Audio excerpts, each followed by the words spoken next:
Hi, welcome to the Unit 4 Molecules and Bonds introductory video. This is part 1 where we talk about the types of bonds. So in this unit we're going to be talking about molecules, and I just want to clarify what a molecule is. A molecule is something that is made up of two or more atoms connected together. And if the atoms are the same type of atom, we say that they're an element. And if they're different types of atoms, we say that they're a compound. And here we have some images of things that are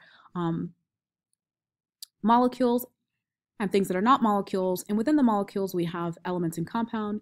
And in the non-molecule, we have a single atom, which also would represent an element as well, since it's one type of atom. As we said, molecules are connected by bonds. So bonds are what connect atoms in a molecule. And there are different ways of showing them and drawing them. Here we have 3 examples of water. We can draw them as lines or dots or just places where the atoms touch. And so here are just a couple of examples of that. All right, so now you may be wondering, why do bonds form in the first place? And that has to do with the fact that molecules are more stable than atoms. And that means that molecules have a lower energy, or they're sort of like more chill than atoms. So here you have this like chill molecule, and then you have these hyper energetic atoms. And once the atoms come together in bonds, they become more stable or more chill. So keeping this in mind sort of tells you why that happens. We're going to learn later on what makes atoms more chill or more stable. But for right now, it's just important to know that molecules are more stable or have lower energy than atoms.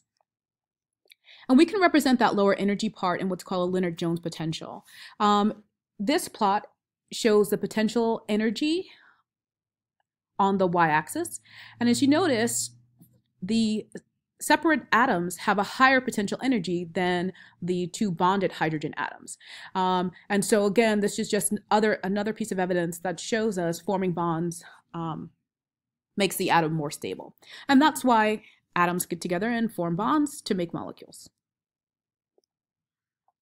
Now, there are different types of bonds. There are actually 4 basic types. The first one that's shown here is a molecular covalent bond. And the reason why I'm showing that one first is because a large portion of this unit, we are going to be focusing on molecular covalent bonds. But there are other bonds that we're going to touch upon. So we have metallic bonds, we have ionic bonds, and we have what's called network covalent bonds. This is something that's new, but you've actually already seen network covalent species before. We just call those molecular covalents. Now we're going to be clear about which one is a molecular covalent and which one's network covalent. Let's start with metallic bonds. Metallic bonds are found in metals, and basically they form between the valence electrons. So this one here is shown in green, and that would represent those little green negatively charged things moving around, and the positively charged metal ions. So you know that the nucleus of an atom contains the protons, which are positively charged. So if you take the nucleus and some of the electrons, overall you're going to have more protons than the electrons here. So here, for example, we have positive 3 charge in the nucleus and only 2 electrons. So overall, this portion that's shown in yellow has a +1 charge. And then you have this -1 charge valence electron. And so what happened is there is an attractive force. But in a metal, those valence electrons aren't bound to that single atom. They are in what's called a sea of electrons. So the electron, for example, if we go over here in this image, for this first upper left corner atom, its valence electron could be floating over here to the one in the center. So the valence electrons are in what's called a sea of electrons. And that's what causes the bond to form, is that you have the positive core part of the metal atom attracted to the valence electrons that are floating around. The next type is an ionic bond. And ionic bonds are found in ionic compounds, and those are the ones with metal and non-metal atoms. So how do they form? As you can see in this GIF here, the sodium metal atom donates an electron to the non-metal fluorine. By losing an electron, the sodium is going to become positive, and that makes it what's called a cation. So now you have this positive cation, and then the nonmetal becomes negative because it gained an electron. Fluorine becomes negative, and it's an anion. So you have this attractive force between a positive and negative ion, and that's what causes ionic bonds to form. And you can sort of see that here, it's not just one sodium and one fluorine, they work in a lattice. So there's a bunch of them all together, a bunch of positive and negatives. And that's how you can recognize an ionic bond. It has a bunch of positive and negative parts. All right, finally we have, next we have a covalent. In a covalent bond, something similar happens where the electrons of one atom links up with the electrons of another atom. But unlike in the ionic, where one atom gives the electrons to another atom, thus forming ions, in a covalent bonds, they share them. And you can see that when these two come together. So they're both sharing the electrons. Those two single dots come together, form a double dot, which is where our bond is. And they're sharing them. You can also see that in this image here, the red fluorine and the black fluorine are sharing their electrons here. All right, and there are different ways of representing them. We can keep the representation as two dots showing two electrons in the bond, or we can draw that as a single line.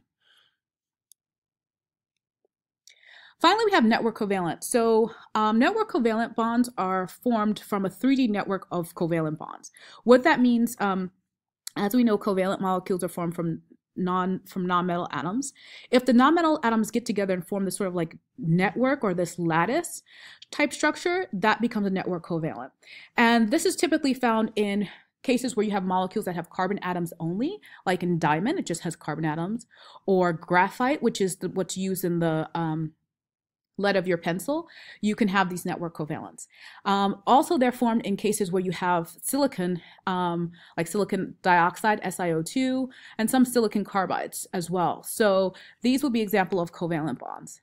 Now, the reason why, or network covalent, I'm sorry. The reason why this is important is because covalent molecules tend to have a medium to low melting point, and they're also insulators. So in the previous ones that we saw, like H2O, sugar, etc., those would be called molecular covalent or covalent molecules. On the other hand, network covalents tend to have high melting point, and some of them conduct. So some of them are like slight conductors. So that's the reason why we have to separate them from now on, just knowing that there is a difference. So if you see carbon atoms only, silicon and oxygen together, or silicon and carbon together, then you know it's going to be a network covalent. All other cases where you have non-metal atoms, it's going to be molecular covalent. Okay, so now let's talk about how do bonds work. All bonds kind of work in the same way, in the sense that the atoms are held together through the attractive forces of something positive and something negative.